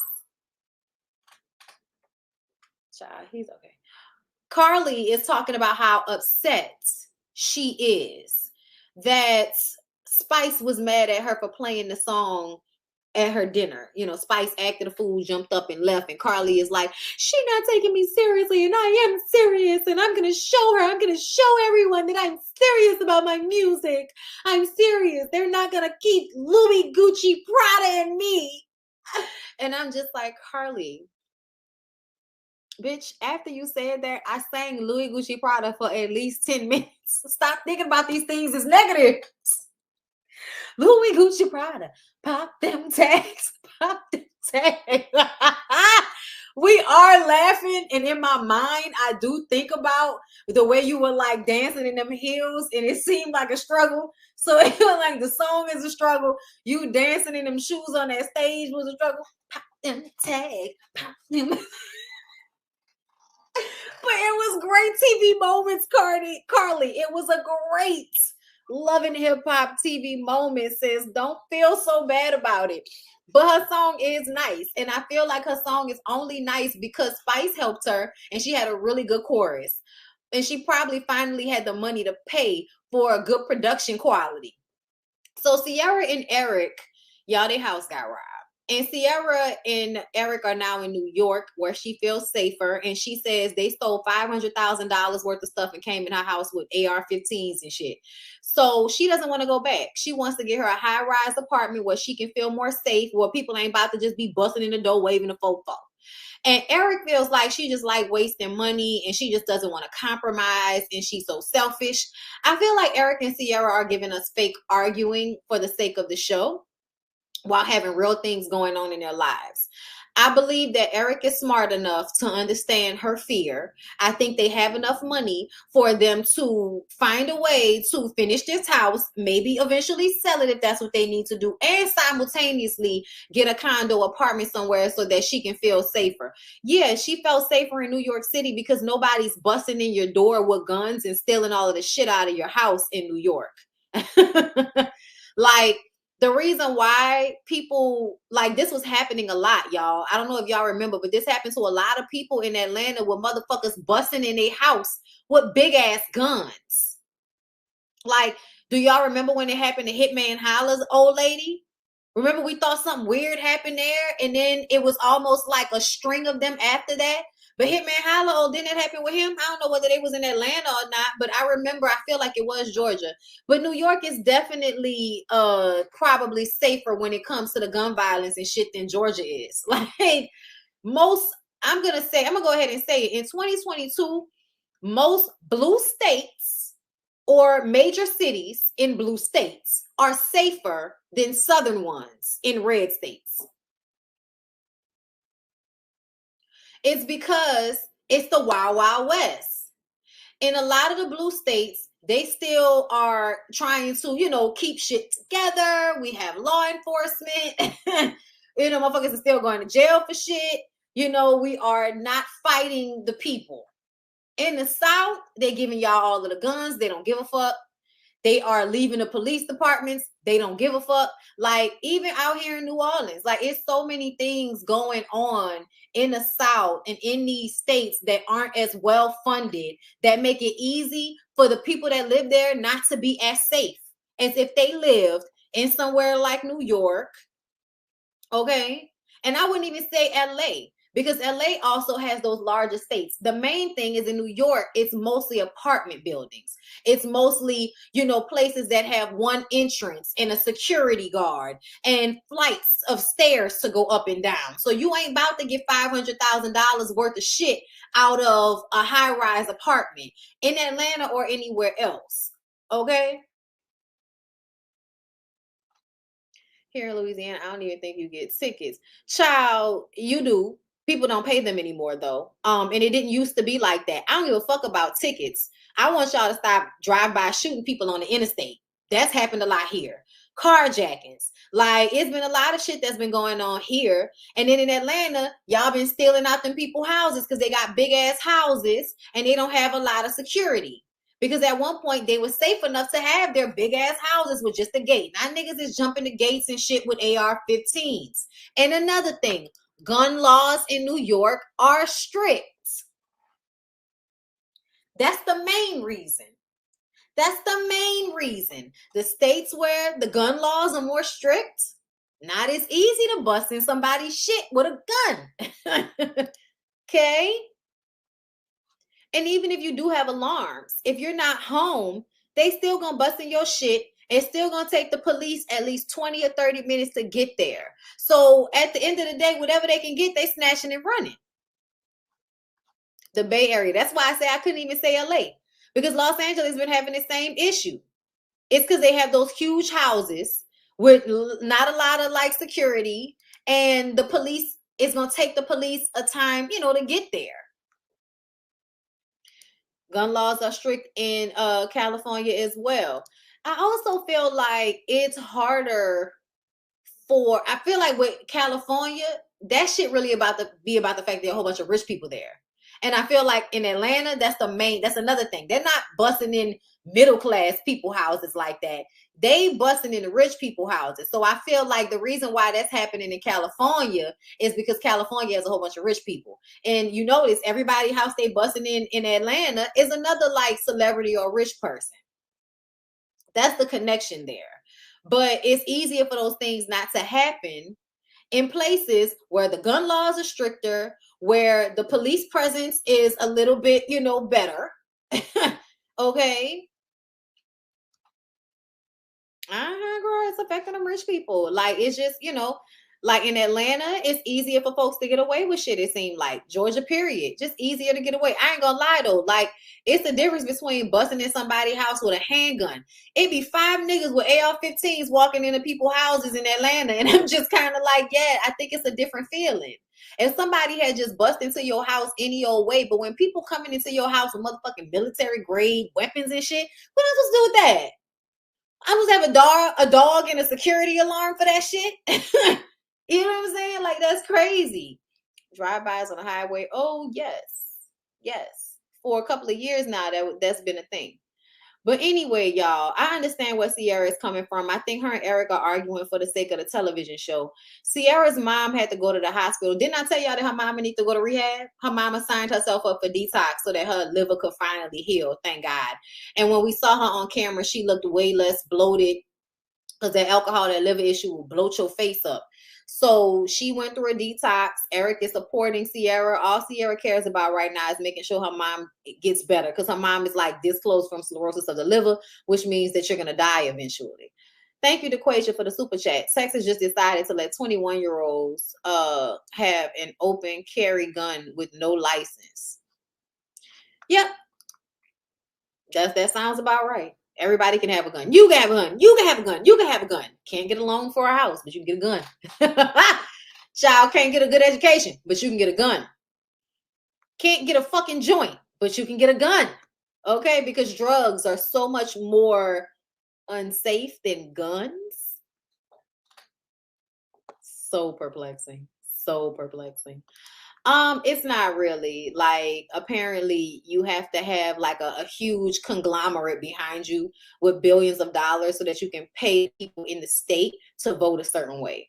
So as soon as like the, whatever conglomerate, is over marijuana, and as soon as anti-gun people are making more money than the people that sell guns, but that's what has to happen. Whenever the anti-gun people can pay the people that, your governors and your senators, as soon as the people who don't want the gun laws to pass like they do are supplying more of the money to the senators, then they'll probably be able to topple the whole gun situation here in America.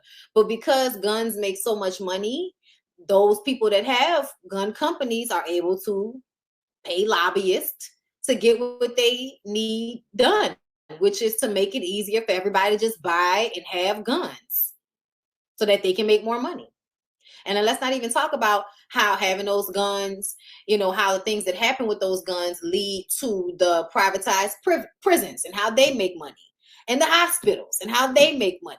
It's a whole bunch of people that probably come together to decide that they should allow Americans to live reckless because it makes more money. Yeah. So yeah, outside of that, girl, we hope Sierra's mom is okay. Eric talked about how his dad died, dealing with those same ailments with the drinking. You know what I'm saying? That's why I be trying not to do the most all the time. I'm not drinking today, okay? Just so I can drink some more. Okay, but I'm drinking my water and I'm drinking my tea. And child, by the time Lyric get home, we might have a different conversation. If he get home by 7 o'clock, I might have drank by the time I go to bed, child. I'm not even gonna lie. But you know what? I'll try to keep it to wine.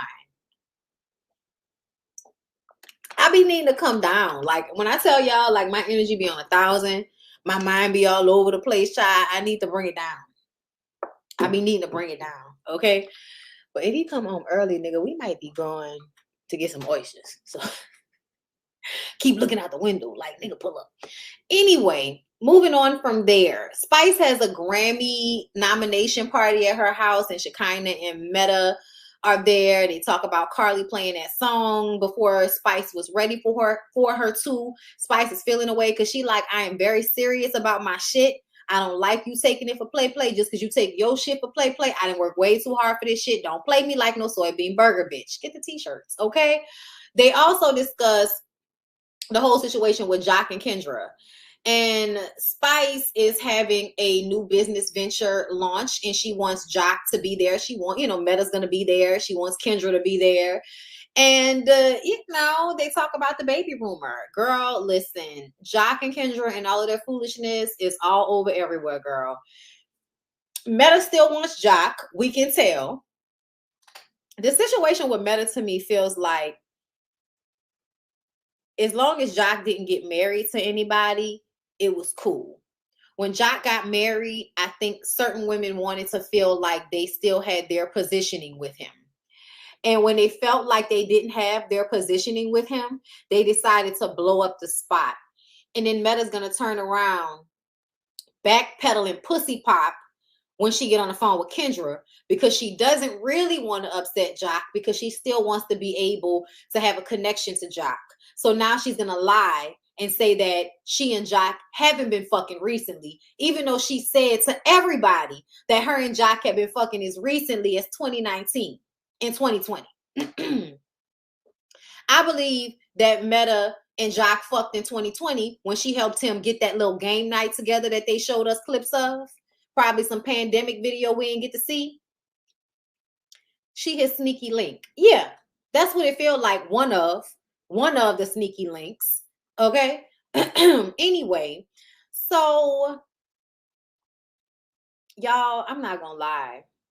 Spice finding out about her Grammy nomination, that was another moment I cried. I'm not gonna lie.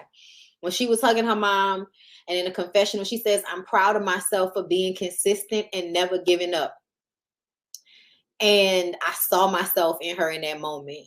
One of the biggest issues I've been having lately is just feeling like all of my hard work isn't really getting me anywhere. And that is such a frustrating feeling. Okay.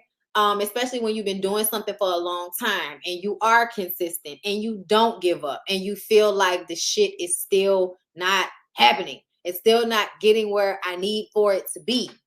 And so to watch Spice have this moment where she's, patting herself on the back for all of the work that she put in and being consistent and never giving up, like, I honestly just felt like I jumped into her body in that moment. Like, it was crazy because I totally understood how she felt. And I could understand the relief and the pride and the happiness that she felt, even though I have not accomplished everything or I haven't accomplished that big thing for me yet. So to watch Spice cry like that, like, I boo-hooed. She cried, I cried. We cried together. Okay. So I love that moment. I was actually, really happy to see that moment. Even if the ish hit the fan, you're gonna have at least one view from me. Thank you, Tina. I appreciate that. Y'all know a lot of times I don't give up because it's not just about me. It's also because I know people depend on seeing me. I know what it feel like for me to be able, there he go, thank God. I know what it feel like for me as a YouTuber to look for rocks, to look for my girls, you know what I'm saying? To look for Niecy and Jamie, you know what I'm saying? To look for Erica De Niro, to look for Cynthia, to look for Yanni, to, fuck all of the YouTubers that I watch, because I watch a lot of YouTubers and I look for their content, all different types of content, Brianna Jewel, who does all of the fitness stuff. And, but I look for people. I look for their content. Their content makes me feel good to watch them, you know what I'm saying, throughout my day when I'm doing whatever. So I know that people feel that way about me. And I also know through the type of commentary that I do and over the years, people have, thanked me for being a part of their lives in a real way. So I know what I do for other people. So it's important for me to keep going even when I feel discouraged, because it's not just for me. But yeah, it definitely hit home for me. So I appreciated this moment. And I was saying, I felt like there were a few, moments throughout these shows that reminded me, why we watch this shit sometimes. You know what I'm saying? And like, that was one of the moments for me, was watching Spice have this amazing moment that she worked so hard for. You know what I'm saying? Oh my God, like, I was emotional. Then she goes to see Carly in the studio and she says Carly called her and apologized. And Spice likes what she's hearing when they play the music. And she's glad that she's finally taking the music seriously, because that's really all she wanted from Carly, was for Carly to take the music seriously. Okay.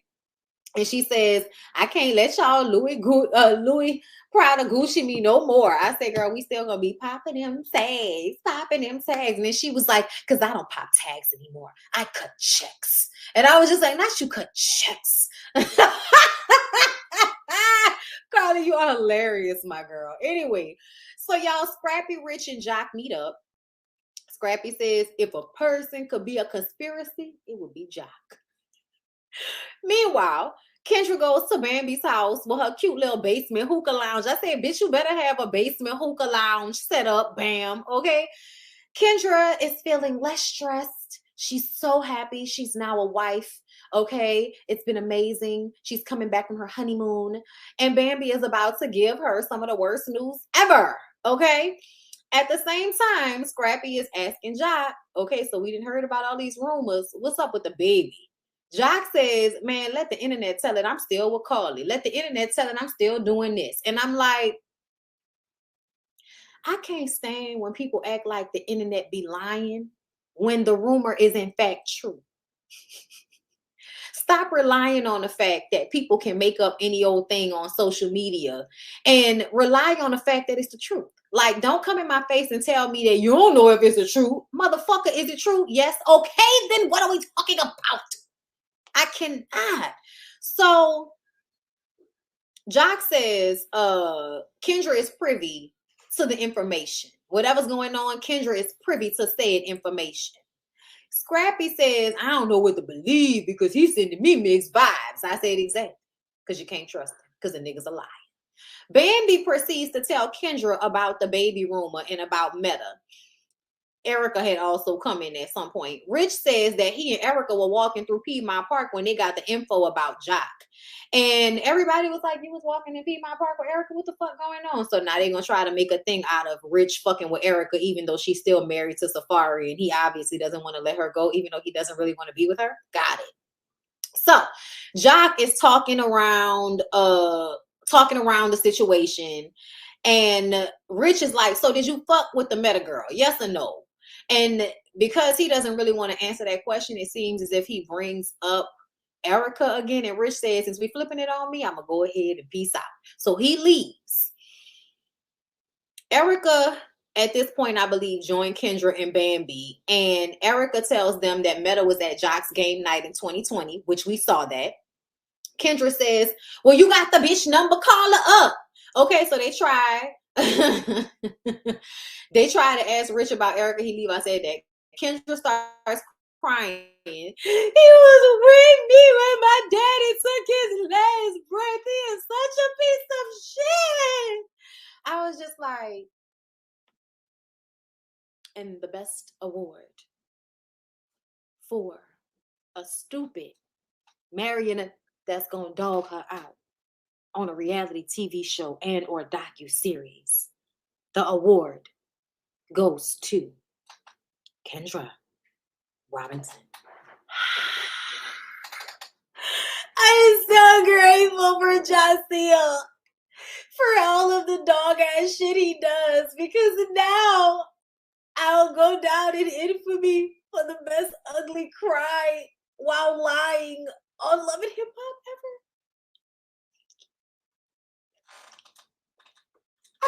They love her. They really love her. She's so stupid. What's up, babe? What you doing? Hold up, y'all.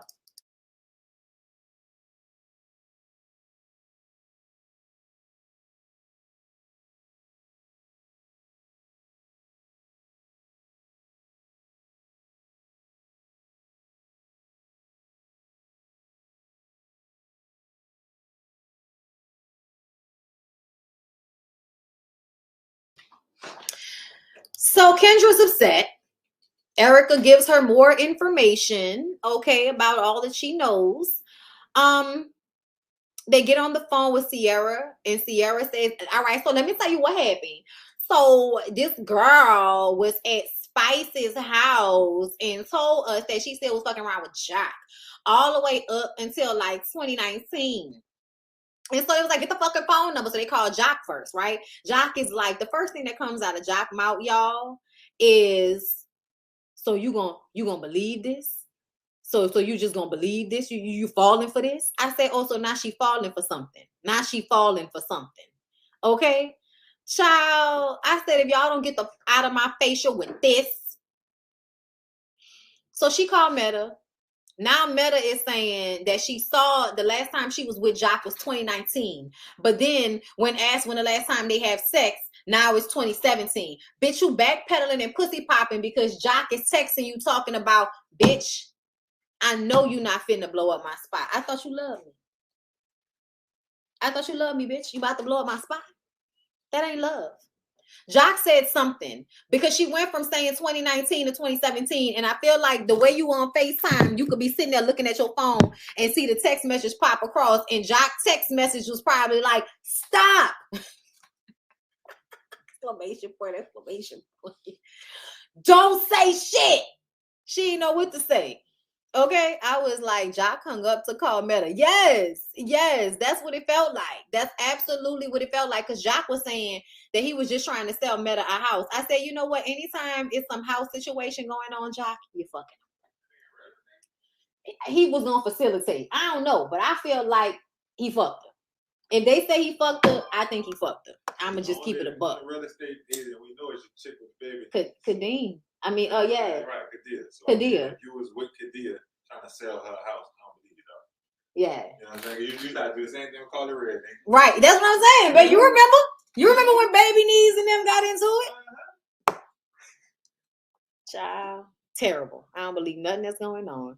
Exactly, Lyric. When he starts selling houses. Okay, listen. Okay, so Bambi says that Meta is the head of the side chicks. I said, no, ma'am. Meta is not head of the side chicks. Okay, she might be head of the sneaky links, but Ariane will always, okay, up until she is dethroned, she will be head for the Side Chick of the Year award. Okay, Side Chick of the Year award. Side Chick of the Year award. That shit goes to you. That shit goes to you. So Kendra gets home to talk to Jock. Jock is very, like low vibrational. He knows he's about to get cursed out. I know that I shouldn't expect a conversation to happen like water rolling off of a windshield. Nigga, what are you talking about? Have you been in a studio? Like, where did that analogy come from, Jock? I cannot. Anyway, she says that she knew about the baby. It was almost like she forced him to be honest about the baby on the show, and he thought he was going to keep lying about it. She was like, but all of it's not rumors, Jacelle. She found out about the baby, and do y'all know what Kendra said? Kendra said it was a break baby. I said, Kendra, bitch, you was a lie. Kendra, bitch, you is a lie-oya. You's a lie-oya. You's a lie. You're a liar. I don't believe that. I'm sorry, Kendra. Me and you, girl, my key-da-da, lies and garbage. You were not on a break. I don't believe that. Talking about, because please believe, Ken was doing her. You may have been doing you, but you and him were together. And you're just telling us that y'all weren't together and it was a break, baby, so you can seem less crazy for marrying a nigga after he's already known for being a hoe, after he's already known for spreading it low and wide and all of this, okay? And you gonna go ahead and marry him?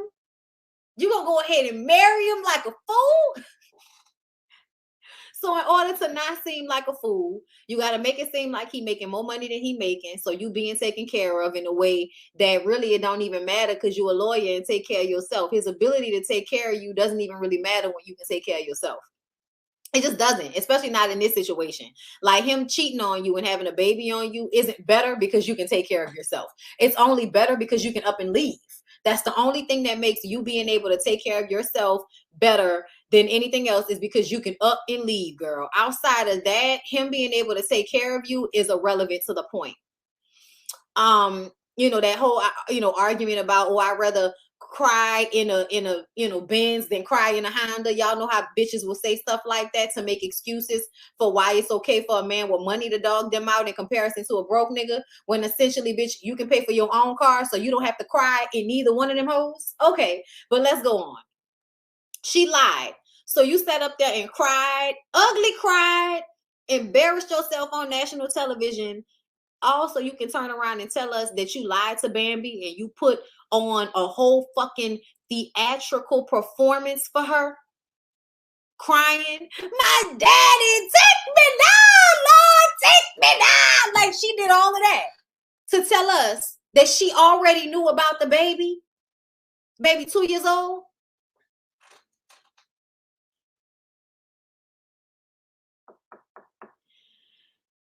She wants to investigate the situation with Meta because she doesn't believe him. However, he says, well, didn't you agree to take me with all I came with when you married me? And she said, yeah, Jacelle, but that don't mean this is okay. That don't mean that this is right. This is fucked up. And he says, and I took you for everything you had. And I'm just kind of like, did she have a baby on you, Jacelle? Is there a child we don't know about? Because you acting like whatever she did is the same, you know, whatever she might have done is on equal footing with what you have done. And I feel like you having another child to add on when you already complaining about money, you already got issues with the other baby mamas, you already don't have time for the children that you already do have. Cena was just complaining about how you weren't coming through for the kids like you're supposed to. You weren't even there the day of the wedding because of how much you work. And you have another child that you've had, and Kendra had the audacity to say she thought he had finally figured out how to control his dick. And I said, what about Jocel's life makes you think he's figured out how to control his dick? Sometimes you just don't get bitches pregnant. It doesn't mean that you're not having raw sex with them. Sometimes you just don't get a bitch pregnant. It does not mean that you're not having raw sex with them. I'm going to tell you what he probably has mastered. Fucking with women who get checkups enough to know if they have STDs. So he can continue to have raw sex with them and then come back and have it with you without giving you an STD. That's the only thing he's probably figured out, to be able to trust the women he has sex with, that they don't have STDs.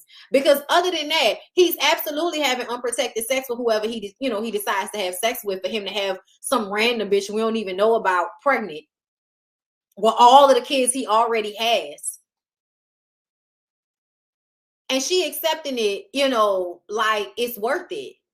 Meanwhile, you can't even get fresh off your honeymoon before somebody telling you about him cheating on you and the baby rumor comes out on social media. I know, Kendra, the show not real. I know. The show is not real. So I want to know, Kendra, what part of it is real? Because if the show isn't real, because, you know, they get on these interviews, because DJ Richie Sky interviewed her, shout out DJ Richie Sky. They get on these interviews and they act like we, the viewing public, are stupid for believing that whatever's happening on this reality show is real. So does that mean Jock's baby isn't real? Does that mean he doesn't really have a baby? Does that mean Sierra's house really didn't get, broke into, even though we saw footage of it? Come talk to me and tell me what's real and what's fake on these fucking shows. Because if he don't really have a baby, then just call it a scripted TV show and we can be cool and we can all still talk about it. Because it should be happening in real life either way. Like, y'all, everybody knows somebody right now that had, this type of situation take place where the bitch didn't marry the nigga, he had babies on her and all type of disrespectful cheating ass shit, and he's still doing it and she's still dealing with it. We all know a Kendra and a Jock, girl.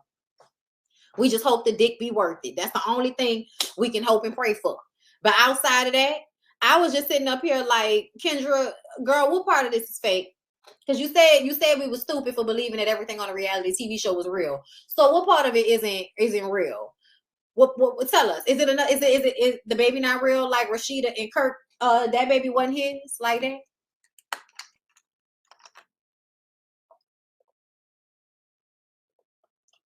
Even though they said it was? Let me know, girl. Remember he said he has Kendra's name tattooed on his magic stick. It didn't stop him from impregnating another bitch with it. It had your name on it and everything, and it still got another bitch pregnant during your time. Girl, I guess.